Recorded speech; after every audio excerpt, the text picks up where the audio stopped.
So question 1.3 is a question on the application of the midpoint theorem. Right, so in triangle PQR, I have drawn out the triangle for you.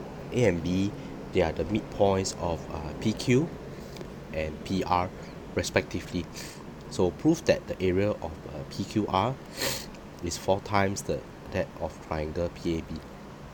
Now by the midpoint theorem, if you know that A and B are the midpoint of PQ and PR, right, we can actually conclude that uh, AB is parallel to QR, and also that AB is basically half of QR. So this is by the midpoint theorem. Not only that, we can also straight away conclude that triangle PAB is basically similar to triangle PQB. Alright, so it's triangle PQR, sorry, PQR, not PQB. Okay,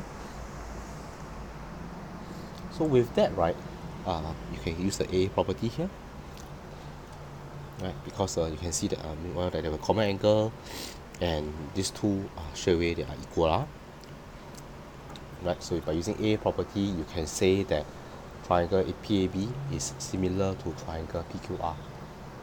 Okay, so I'll leave this filling up of the proving of similarity to you.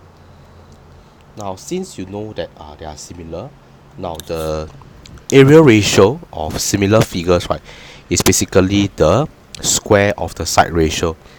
Now you know that the area of PQR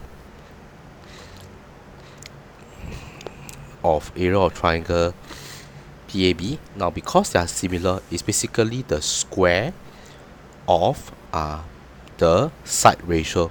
So in this case, it's basically just QR over AB, right? Now since you know that QR over AB is equals to 2, this is just 2 over 1 square, which gives you the answer 4.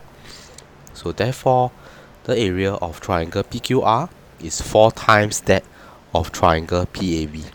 Okay, because of similar triangles.